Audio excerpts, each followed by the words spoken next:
was saddened to hear Dan Simmons passed away last week. Simmons wrote the Hyperion Cantos, a series of science fiction novels based around the story of the Shrike, a creature whose body was made up of blades. He scared the mocha coffee out of me. But before the Shrike, Simmons frightened me with his horror novel, The Hollow Man, published in 1992, about a man who suffered isolation and persecution because of his telepathic powers. I remember reading this many years ago, so I'm not sure what I would think of it all these years later, but at the time I was creeped out by this book.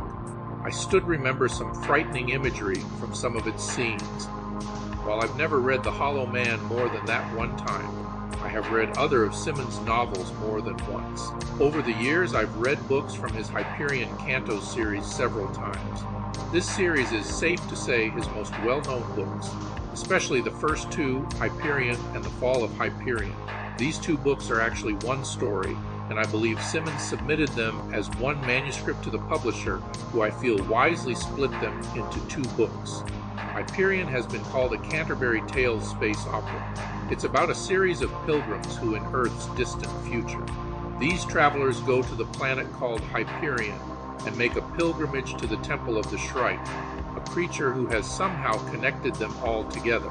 They share their tales, each of which is like a novella in themselves, all thought-provoking and enticing.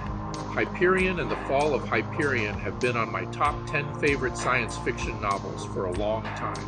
If you read science fiction, you've probably heard of them. If you haven't read these first two books, you might want to check them out and decide for yourself if they are worthy of your time. I will say I've read the novels following these two in the Hyperion Cantos, and while they were great, they did not catch my interest as much as the first two. Simmons gets a little more philosophical and existential in the following books, which is fine for those who are interested in that. Simmons changed his belief systems in the later years of his life, and I'm not sure where he landed. Whether you agree with him or not, you have to say the Hyperion Cantos stands as one of the best known and beloved sci-fi series of the 20th century and on into the 21st.